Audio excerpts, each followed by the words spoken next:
नमस्कार मित्रांनो, तर आपल्या या ज्योती पाटील ब्लॉग चॅनल तुमचं सगळ्यांचं मी स्वागत करते. तर चला मित्रांनो, आज मी चालली आहे नीलजेला अनुराधाच्या जे पप्पा आहेत त्यांनी 39 वर्ष रेल्वेमध्ये काम केलं आणि त्यांच्या आज रिटायरमेंट आहे. तर त्या रिटायरमेंटचा तो कार्यक्रम आहे तो तुम्हाला आज मी दाखवणार आहे. आपल्या ब्लॉगमध्ये हा कार्यक्रम पहिल्यांदा असेल, कारण अजून अशी कोणाची रिटायरमेंट झालीच नाही आणि मी तर कधी बघितली पण नाही रिटायरमेंटचा कार्यक्रम कसा असतो काय ते.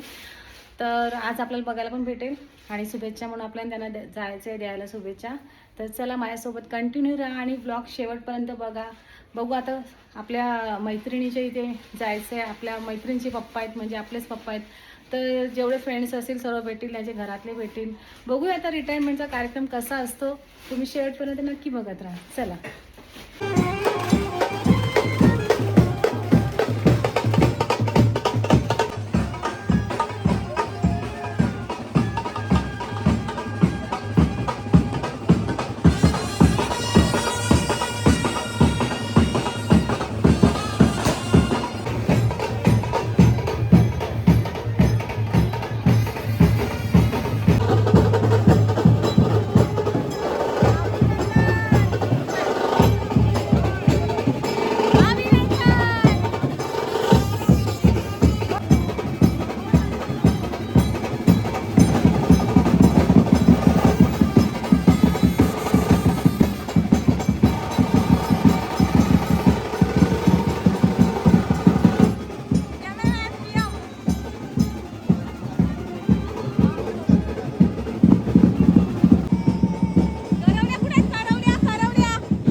नवरी आता बसले. बसून घ्या, बसून घ्या.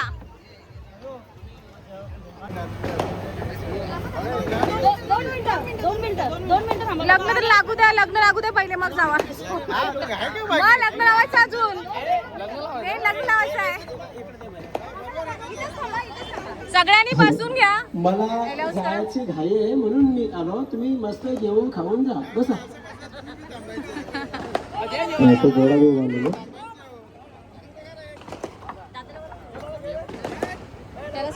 39 वर्ष गेली आणि त्यांचा या प्रदीर्घ सेवेचा सन्मान अर्थातच आजचा हा आदरणीय चंद्रमोहन रघुनाथ पाटील सर यांचा सेवा पूर्ती सोहळा या प्रसंगी आपण सर्वजण उपस्थित आहात. फक्त एक विनंती आहे की थोडी घाई कमी करा, सगळ्यांनाच घाई आहे आणि एक एक जण आवर्जून काकांना आपण आज भेटणार. एखादा जॉब असतो, त्याचा टाइम असतो, सकाळी तुम्हाला तिथे ऑफिसमध्ये तुम्हाला रिपोर्टिंग करायचं असते, त्या वेळेला तुम्ही पोहोचता आणि ते देखील एक आपलं कुटुंब बनलेलं असतं आणि तो मध्य रेल्वेचा देखील बराचसा मित्र परिवार आज काकांचा आपल्याला आणि अगदी हर्ष उल्हासात काकांची मिरवणूक आणि आपण सर्वजण या प्रांगणामध्ये आलेला. हे फक्त 39 वर्ष चांदी मध्य रेल्वेचा डिव्हिजनल रेल्वे मॅनेजर. तिथे केक कापायला घेतलाय, एवढी गर्दी इथे.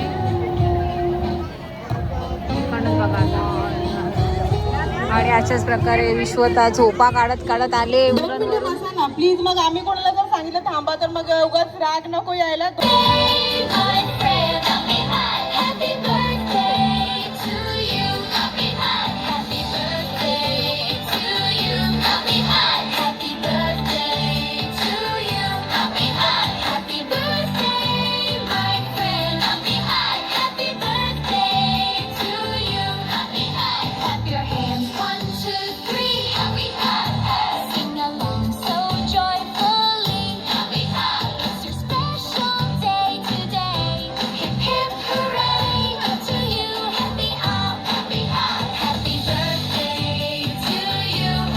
हॅलो,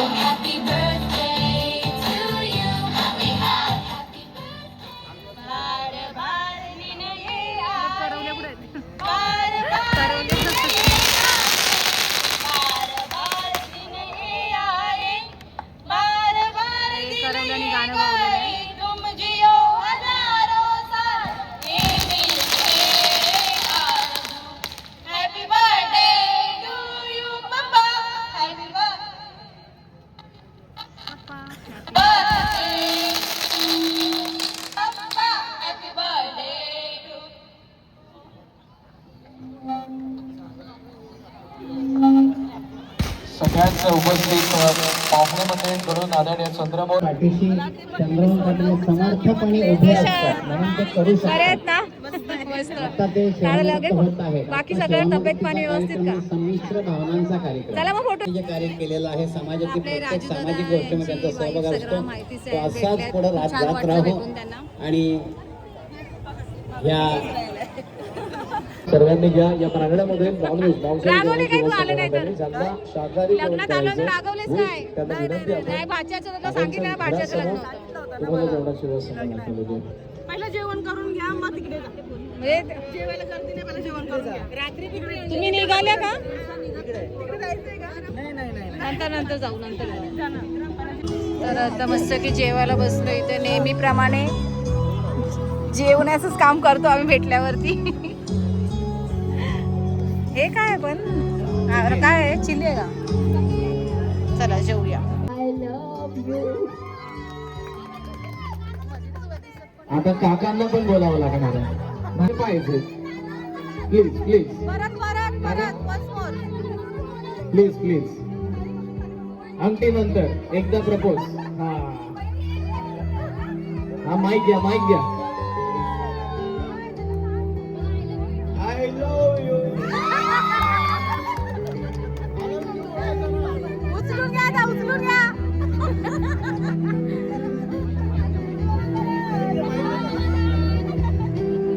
शुभलंग गुरुमाऊली कोकण रत्न वारकरी भूषण हरिभक्तपरायण विश्वनाथ महाराज वारिंगे आज आपण या कार्यक्रमाप्रसंगी उपस्थित राहिलात. पुन्हा एकदा पाटील परिवाराच्या वतीने आपलं मनापासून आभार. वारिंगे महाराजांना भेटायला चाललंय माझ्या आईच्या गावात.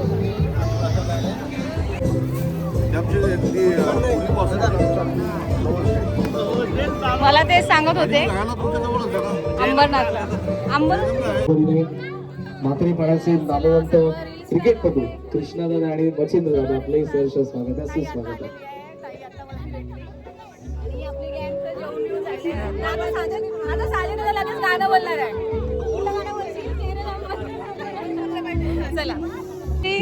शांती, रिलॅक्स, एकदम रिलॅक्स. त्यांनी रेल्वेच्या नवरी चालले माध्यमातून आता. आपल्या देशाची सेवा केलेली आहे.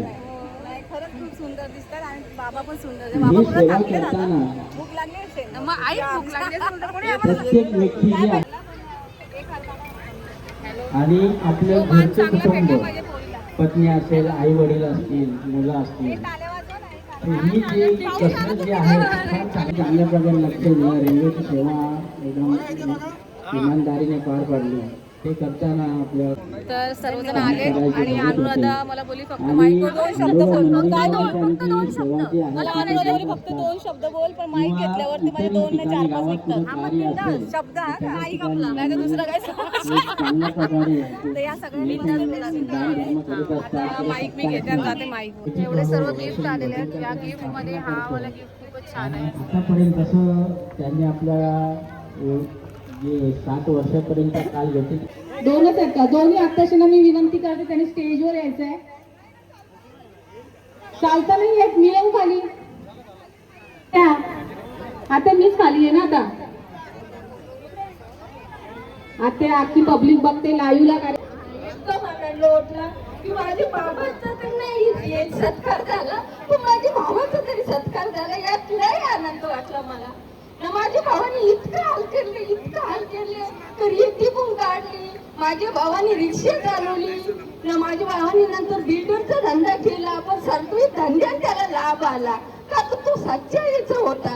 आणि समजे बहिणींना समत्यातनं आत्यापासून तर त्याचा एवढा मध्ये प्रेम होता बहिणींवर की इजबाचे बाहेर सर्व आत्यावर पण न समजे बहिणींवर पण न त्यांच्या मुलींवर पण न समजांवर त्याचा प्रेम होता.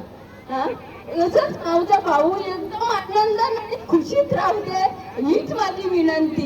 मला म्हणजे मनापासून एवढं भारी वाटत होतं ना की एवढं सत्कार वगैरे. आणि कधीच बाबा मी असं पप्पा म्हणून कधी वाटलंच नाही मला की मी त्यांची सून हे करू. नेहमी पोरीसारखं त्यांनी जीव लावलाय मला प्रत्येक गोष्ट, मला सगळ्या गोष्टीत.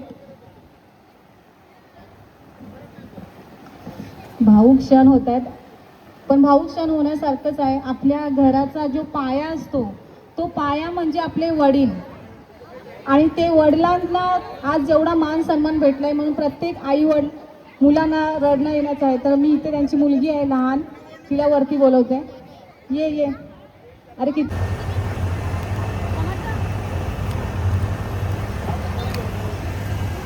नीतूची मुलं कुठे आहेत? नीतूच्या मुलाने आणि नवऱ्याने पण वरती आलं तर या भाऊजी वरती या पाहुणा बघायचे मला, लवकर या. काय गाडी आणले काय? अच्छा, खोला सर्वांना दाखवायचं आहे. नीतूने सांगितलंय का माझ्या भावना याच्यामध्येच आहेत. तर जाऊया आल्यात मदत करायला.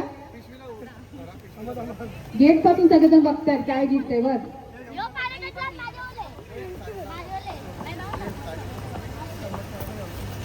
बाबू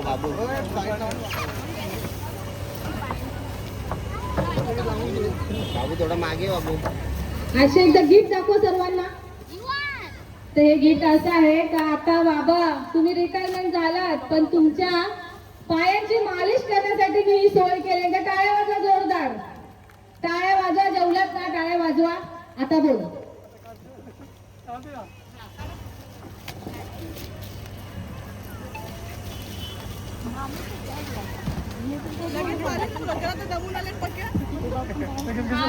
मालिशची सुरुवात करा, कारण की आज चालून खूपच दमले असतील तुम्ही. मी मशीन देणार असते कारण आजपर्यंत पप्पांनी जी आमच्यासाठी धावपळ केली आहे ती आता धावपळ म्हणजे पप्पांनी थोडी विश्रांती घ्यावी आणि ही जबाबदारी आता मुलांवरती सोपवावी. बस माझे हे 2 शब्दामध्येच सगळं पप्पांचे.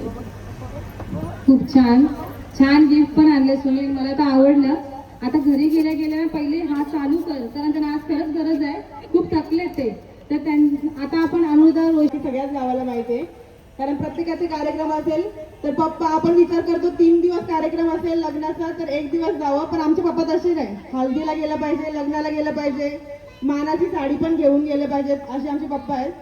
कोणी वारलं तरी तिथे फक्त नुसतं 13व्याला आणि 10व्याला जाऊन बसायला जाऊन होत नाही त्यांचं. बसायला पण गेलं पाहिजे, 10व्याला पण गेलं पाहिजे, 13व्याला पण गेलं पाहिजे. पण त्यांच्या तब्येतीची काळजीपोटी मी त्यांना एवढं सांगेल की तुमचे नातेवाईक भरपूर आहेत पप्पा, तुम्ही खूप गोड जमावून ठेवलेलं आहे. पण आता एक रिक्वेस्ट करते मी तुम्हाला की 13 दिवसाचे कार्य असतात, त्याच्यातनं 2 दिवस तुम्ही जा. बरोबर बोलते ना मी? बरोबर आहे. 13 दिवसाचे कार्यक्रम असतात तिथे 2 दिवस जा, 3 दिवसाचा कार्यक्रम असतो तिथे 1 दिवस जा. तुम्ही स्वतः आराम करा. तुम्हाला डायबिटीज आहे, बीपीचा त्रास आहे, बाकी सगळ्या गोष्टींची जबाबदारी तुमच्यावरती आहे. आता तुमचं सेवानिवृत्ती झाली, आता बाकीची सगळी जबाबदारी तुम्ही हर्षदकडे सोपवावी. खूप लहान करून आम्ही त्याला लहान ठेवलेलं आहे. आणि मी हर्षदला पण रिक्वेस्ट करेल की खूप झालं आता, बस झालं, आता पप्पांकडनं काही जबाबदारी आहेत त्या तू घे. काही जबाबदाऱ्या आमच्या 3 मुलींवरती त्यांनी टाकलेल्या आहेत. पहिल्यापासून मला ते पप्पांनी मुलासारखंच सांभाळलेलं आहे आणि मी पण मुलासारखंच वागलेली आहे. पप्पांकडनं एक गोष्ट शिकली मी, ती म्हणजे जसे ते जॉब करतात तशी मला इच्छा होती जॉब करायची. पप्पाची अशी इच्छा होती की आपल्या घरी आहे तोपर्यंत जॉब नाही करायचं. मी लव्ह मॅरेज केलं, ती त्यांच्या विरोधातली एक गोष्ट आहे, मी मान्य करते, त्याबद्दल दिलगिरी पण व्यक्त करते मी पप्पांची. पण मी त्यामागे पण कारण आहे, मला जॉब करायचं होतं आणि माझ्या नवऱ्याची होती या मान्यता की तू जॉब कर. त्याचबरोबर त्याची फॅमिली पूर्ण माझ्या पाठीशी उभी राहिली. आणि मी आज सगळ्यांनाच माहिती आहे की मी हॉस्पिटलमध्ये नर्स म्हणून काम करते. त्याचबरोबर ज्योतिताई सोबत मी खेळपेटीचा कार्यक्रम करते आणि होम विजिटचे पेशंट पण करते. खूप साऱ्या गोष्टी आहेत ह्या मला पप्पांकडनं शिकायला भेटल्या. कधीच मी घरात बसून नसते. आमच्या घरातले मला काय बोलतात माहिती आहे का, आणि तुझ्या घरात पायाला नक्की चाकं लावलेत का, ते पण कधी कधी विचार करतात. रात्री 2 वाजता जरी मी झोपली तरी पहाटे 5 वाजता उठणार, बाकीची कामं करणार. पप्पांना मला आता एकच सांगायचं आहे, तुम्ही आमच्यासाठी खूप केलेलं आहे. आमच्याकडनं छोटे छोटे पप्पा आता आम्हाला बोलले आमचं रिटायरमेंट झालेलं आहे, तुम्ही तिघींनी काहीच नका आणू. पण आपल्या मुलांचं पण देणं कर्तव्य बनतं की आपण पण त्यांना काहीतरी दिलं पाहिजे. त्याच्यामुळे छोट्याशा काही वस्तू आहेत आमच्याकडनं, त्या तुम्ही घ्या. काही आमच्या कमाईतला भाग आहे. तिघी पण मुली आम्ही त्यांच्या जॉबला आहोत. एक जण डान्स शिकवते, एक जण मेट्रोमध्ये कामाला, एक जण सिस्टर म्हणून आहे. त्याचा ते पप्पाला नेहमी गर्व असतो आणि नेहमी ते सगळ्यांना सांगतात. आणि त्याबरोबर अजून एक गोष्ट म्हणजे मी पप्पांना सांगेल की रिटायरमेंट झालं, तुम्ही कुटुंबासोबत म्हणजे आमच्या पूर्ण जो गावकी आहे त्या गावकीसोबत भरपूर वेळा तुम्ही पिकनिकला जाता, पण तुम्ही मुलांसोबत वेळ घालवत नाही. तो मुलांसोबतचा वेळ तुम्ही घालवायला पाहिजे. आता काही पिकनिक आहे त्या तुम्ही 3 मुली, जावई, मुलगा आणि तुमची सून यांच्यासोबत घालवा, तुमचे नातवंड यांच्यासोबत घालवा. हे प्रॉमिस फक्त मला पप्पांकडनं पाहिजे की तुमच्यासोबत वेळ घालवणार, बरोबर की नाही? हा, सगळ्यांसाठी खूप केलं. माझ्या मम्मीनी पप्पांनी सगळ्यांना मुलींसारखं वागवलं. पप्पांना कधीच असं म्हणजे आम्ही बोलत नाही की तिघी आणि मुली, आम्हाला पण कुठेतरी हाड होतं की आमच्याच एवढा जीव बाकीच्यांना पण लावतात पप्पा. पण काय हरकत नाही, फक्त त्या मुलींनी पण शेवटपर्यंत सांभाळून घेतलं पाहिजे. जसं आम्हाला जीव लावला, आमच्या देखत त्यांनी समोरच्या मुलींना जीव लावलाय, पण काहींनी त्याचा गैरवापर केलाय. क्षमा असावी मी हे बोलते, पण मला बोलावं लागतं कारण त्यांनी त्यांच्या रक्ताचं पाणी करून बाकीच्यांना वाढवलेलं आहे आमच्या समोर. जसे कपडे आम्हाला आणलेले आहेत तसे समोरच्या मुलींना आणलेले आहेत, जसे आम्हाला वस्तू केलेले आहेत तसे समोरच्या माणसाने केलेले आहेत. फक्त त्यांची जाणीव कोणी ठेवत नाही आणि कुठेतरी आम्हा तिघी मुलींना त्याबद्दल खूप दुखतं. आज हा स्टेज भेटला, व्यासपीठ भेटला, माझं त्या मुलींपर्यंत ही गोष्ट पोहोचली पाहिजे की तुम्ही प्लीज त्यांना थोडीशी तरी इज्जत द्या. त्यांनी जेवढं तुमच्यासाठी केलेलं आहे त्याच्या अर्धा टक्के तुम्ही तरी त्याच्यासाठी करा. आणि वेळेप्रसंगी आता तर त्यांचं वय झालेलं आहे, आता कोणी रागू नका, रुसू नका. खूप केलं त्यांनी, आमच्यापेक्षाही जास्त तुमच्यासाठी केलेलं आहे. तर त्यांच्यामुळे मी तुम्हाला विनंती करते बाप्पा, आता बाकीच्यांचा विचार सोडा कारण की यापुढे तुमच्यासाठी कोणीच नसणार आहे. एकदा सर्वांनी टाळ्या वाजवायच्या आहेत. जागच्या जागी बसल्या बसल्या सर्वांनी टाळ्या वाजवायच्या त्यांच्यासाठी.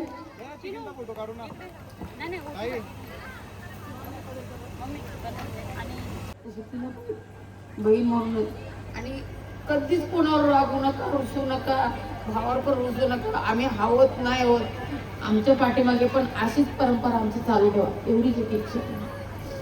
तुमची काय विनंती होतं? माहिती काय जसं मी पहिल्यापासून तुम्हाला हे करीत आहे तसंच तुम्ही मला हे करीत राहा. आणि आता एक आपली पूर्व आलेली आहे, पूर्वाला पण तसंच हे करतो आणि त्याच्याबरोबर तुम्हाला पण हे करतो. पण तुम्ही एक दोघे पण एक साथमध्ये करता. बस एवढं. पप्पा आमचा शब्द आहे तुम्हाला का पूर्वाला सुद्धा आम्ही आमच्या छोट्या बहिणीसारखी मानणार आणि तुमची जी परंपरा आहे ती आम्ही अशीच पुढे चालू ठेवणार आणि पूर्वाला पण शिकवण्याची जबाबदारी आमची आहे का कशा प्रकारे आमच्या मम्मी पप्पाने म्हणजे कुटुंबाला सांभाळलंय, नातेवाईकांना सांभाळलेलं आहे, त्या सगळ्या जबाबदारी आमच्यावरती सोपवा. आम्ही नक्कीच त्यांना शिकवण्याचा प्रयत्न करणार.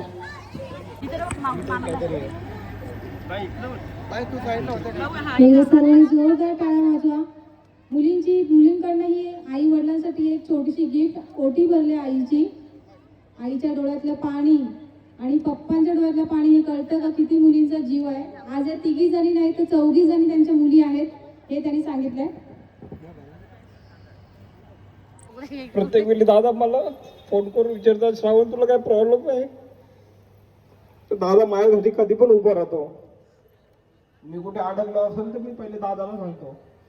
आणि दादानी मला खूप मदत केलेली आहे अगोदर पण. त्यांचे उपकार मी कधी विसरणार नाही. म्हणजे माझा भाऊ गेला त्यानंतर मी दादाला म्हणजे माझा भाऊ मानत होतो. माझा मोठा भाऊच आहे दादा.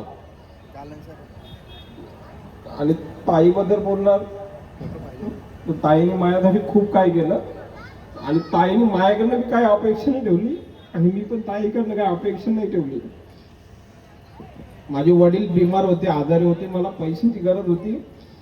मला ताईने मदत केली, दादाने मदत केली.